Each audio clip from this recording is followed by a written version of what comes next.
Army के एक cavalry dinner की वीडियो वायरल है और हर शख्स तकरीबन उसी पर तजिए और तबसरे कर रहा है। ऐसा लग रहा है कि जैसे पाकिस्तान के तमाम मसाइल का हल या वजह यही एक वीडियो है। अगर आप गौर फरमाएंगे और जब हम आपसे बातचीत करेंगे तो आपको ये लगेगा कि वाकई पाकिस्तान के काफ़ी सारे मसाइल इसी वीडियो के साथ जुड़े हुए हैं और उनका हल भी इसी वीडियो के अंदर मौजूद है। पाकिस्तान आर्मी एक कैवलरी डिनर की ये वीडियो है जिसके अंदर आम पाकिस्तानी भी है, फौजी अफसरान भी हैं, उनके मातहत अफसरान भी हैं, मलका बरतानिया भी है, वहाँ स्कॉटिश धुन्ने भी हैं और खाना वाना, कप शप, शील्डें, सैशेस, सब कुछ तकरीबन सभी कुछ है। आपको ऐसे ही लगता है कि जैसे रॉयल फोर्स कोई ब्रिटिश रॉयल फोर्स है या रॉयल मिलिट्री है, उसी का कोई मैस है।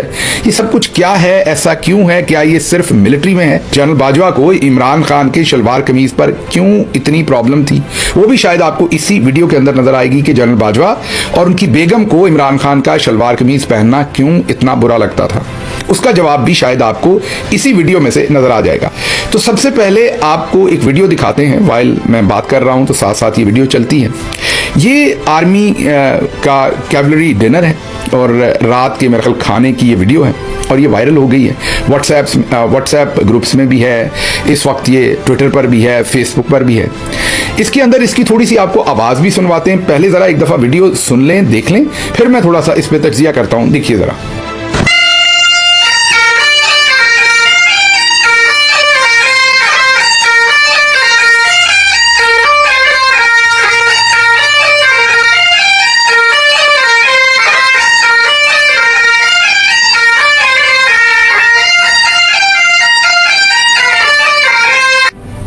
देख लिया आपने। इसमें जो अफसरान है वो बैठे खाना खा रहे हैं। अब साथ साथ वीडियो हम दोबारा चलाएंगे ताकि आप समझ सकें। आवाज़ नहीं चलाएंगे, आवाज़ तो चला चुके, अब आवाज़ के बगैर आपको ये वीडियो दिखाते हैं। तो गौर से देखिए, इसको स्लो मोशन में भी करेंगे जहां पर आप देखेंगे कि पीछे मलका बरतानिया की तस्वीर है।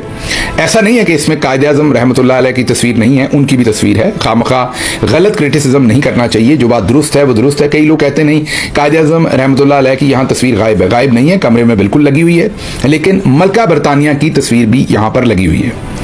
अब इसमें जो बैग पाइपर्स हैं, जो वो स्कॉटिश धुन बजा रहे हैं, कानों के बिल्कुल ऊपर छोटा सा कमरा है।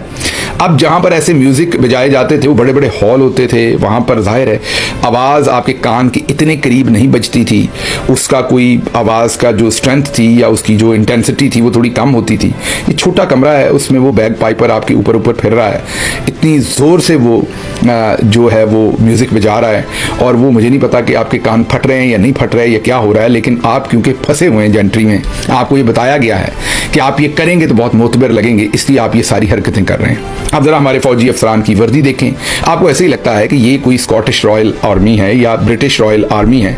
उसी तरह के जो फ्लैग्स हैं या उसी तरह के जो सैशेस हैं, उसी तरह के, मुझे तो नाम भी नहीं आते बहुत सारी चीज़ों के। बहरहाल जो भी बनाओ संगार है या जो भी इस वर्दी के ऊपर डिफरेंट किस्म के कलर्स इस्तेमाल हुए हैं, यूनिफॉर्म है, वो तकरीबन सारे का सारा सब कुछ ब्रिटिश रॉयल आर्मी ही लगती है या उसी की तरह की सारी यूनिफॉर्म है। अच्छा, फिर इसके बाद जैसा मैंने कहा कि पीछे मलका बरतानिया की तस्वीर भी लगी है, एक पीछे बोर्ड भी लगा है जिसमें सारी इस यूनिट की, इस रेजिमेंट की सारी जो हिस्ट्री है वो भी ब्रिटिश आर्मी में से आती है। अब अगर तो हमने लड़के मुल्क जीता होता, मतलब कि कोई फौज की लड़ाई होती, तो जाहिर है हम पर काबिज कौन था? British army. अगर कोई हमारी लोकल फौज उनसे लड़ी होती और लड़कर उनसे हमने आज़ादी हासिल की होती, तो जाहिर है फिर जो फौज जीती होती उसी का यहाँ सब कुछ पड़ा होता, कल्चर भी उसी का होता, म्यूज़िक भी उसी का होता। यहाँ स्कॉटिश पाइप ना बज रहा होता, कोई पंजाब का ढोल बज रहा होता, या कोई केपी का म्यूज़िक बज रहा होता, या कोई सिंध का म्यूज़िक बज रहा होता, या बलूचिस्तान का कोई म्यूज़िक बज रहा होता। तो जो भी लड़के उनको ये रेजिमेंट वाले हराते, इस रेजिमेंट के ऊपर अगर हमारे लोकल लोगों का ब्रिटिश रेजिमेंट के ऊपर कब्जा होता तो फिर जाहिर है उसका कल्चर होता। अभी आप सोच रहे होंगे कि फौज तो हमारी है, मुल्क भी हमारा है, हम आज़ाद हैं, तो फिर यहाँ पर मलका बरतानिया की तस्वीर क्यों है? वो तो अब वैसे वफात भी पा गई हैं, लेकिन चले जिंदा भी हैं या जो भी है, तो उनकी तस्वीर क्यों है यहाँ पर अभी तक? ये सारी वर्दी हमारी उनकी तरह की क्यों है? तौर तरीके हमारे उनकी तरह के क्यों हैं? तो उसकी वजह यह है कि हमने कौन सा लड़के मुल्क लिया था? अगर तो हमारी फौज उस फौज से लड़ी होती तो फिर तो हमारी फौज होती कि भाई हमने ये लड़के सब कुछ जीता है तो कल्चर भी हमारा चलेगा। अब मसला ये है कि ये तो एक किस्म का आप ये कहिए कि टेक्नोलॉजी ट्रांसफ़र हुई है। मुल्क तो सिविलियन मूवमेंट के ज़रिए आज़ादी मिल गई। कायद-ए-आज़म रहमतुल्लाह अलैह, उनके साथी और आम आवाम ने सड़कों पर निकल के पाकिस्तान का मतलब क्या, ला इलाहा इल्लल्लाह, आप सबको पता है उन नारों का, सब कुछ आपके सामने है। एक तो मुतालिया पाकिस्तान आपको चौधरी निज़ामुद्दीन ने पढ़ाया है, लेकिन अगर आप आज़ादाना पढ़ लें तो तारीख आपके सामने है कि उसमें किसी किस्म का कोई मिलिट्री इंटरेक्शन नहीं था। अब क्योंकि मिलिट्री ने कुछ करके ये मुल्क हासिल नहीं उस तरह से किया, तो मिलिट्री तो ट्रांसफर हुई ब्रिटिश मिलिट्री से। बल्कि हैरान होंगे कि जो पहली जंग हुई पाकिस्तान की और इंडिया की कश्मीर के ऊपर, उसमें आपके लिए हैरानी होगी कि दोनों तरफ जो आर्मी चीफ थे वो ब्रिटिश थे। मतलब ब्रिटिश आर्मी दोनों तरफ से लड़ रही थी। मतलब इधर वाली आर्मी का भी आर्मी चीफ ब्रिटिश था, इंडिया की आर्मी का भी आर्मी चीफ ब्रिटिश था, और दोनों की फौजें आपस में लड़ रही थी कश्मीर के अंदर। तो अब जब हमारे हालात ऐसे हैं तो वो कल्चर भी सारा वही चलता है। अब आप कहेंगे गिल साहब इन चीज़ों से क्या फ़र्क पड़ता है, क्या आप बाल की खाल उतारना शुरू हो गए?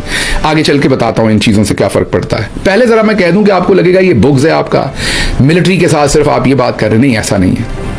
आप अगर किसी भी 3 सितारा 4 सितारा, बहुत सारी बहस है पाकिस्तान में कि पाकिस्तान में कोई 5 सितारा होटल है भी कि 4 सितारा है या 3 सितारा है, कि 3 स्टार 4 स्टार है या 5 स्टार को है भी, तो इस बहस में नहीं पड़ते। चलें, जितने भी सितारा वाला कोई होटल आप जाएं या किसी बड़े रेस्टोरेंट में जाएं तो वहाँ पर जो डोरमैन हैं, जो दरबान हैं बाहर खड़े, वो आपके लिए जो दरवाज़ा खोलते हैं, उन्होंने ये इतने बड़े जो है ना वो शिमले वाली पग बांधी होती है सर के ऊपर, उसका शिमला निकला होता है। अच्छा, अब वो आपने कभी सोचा अपने जहन से कि वो वहाँ पर आपका दरवाज़ा क्यों खोल रहे होते हैं इतनी पग बांध के? क्योंकि आप किसी बहुत बड़े जागीरदार के घर जाएं तो उनके दादा बाबा भी पगें बांध के उनकी तस्वीरें लगी होती हैं। गवर्नर हाउस जाएं कहीं भी, या कोई पुरानी तस्वीरें देखते हैं किताबों में, तो जितने भी नवाब शवाब थे उन सबकी पगों वाली तस्वीरें होती थी। तो आपने कभी अपने आप से पूछा है कि वो तो नवाब होते थे, ठाकुर होते थे, बड़े बड़े चौधरी होते थे जो पगें पहनते थे, ये दरवाजे क्यों खोल रहे हैं पगें पहन के? ये आपने कभी अपने आप से सवाल पूछा होगा? इसका जवाब भी देते हैं, आगे चलें ज़रा। इसके बाद अगर आप सुप्रीम कोर्ट ऑफ पाकिस्तान में जाएं, और उसका जो कोर्ट नंबर 1 था, जब मैं पहली दफ़ा गया तो मैं बड़ा हैरान हुआ। अब तो आईनी अदालत बन गई, जैसे मैंने कहा, मैं उसमें तो कभी गया नहीं, लेकिन सुप्रीम कोर्ट ऑफ पाकिस्तान की जो कोर्ट नंबर 1 है, उसके अंदर तमाम चीफ जस्टिस जो पुराने हैं उनकी तस्वीरें लगी हुई हैं दीवारों पर। जो पुराने हैं उनमें तो गोरे भी थे, जाहिर है चीफ जस्टिस या जजेस गोरे भी थे, उनकी भी तस्वीरें लगी हुई हैं। फिर उसके बाद देसी भी आगे, काठे भी, मेरी तरह के भी बेचारे जो देसी थे, पाकिस्तानी थे,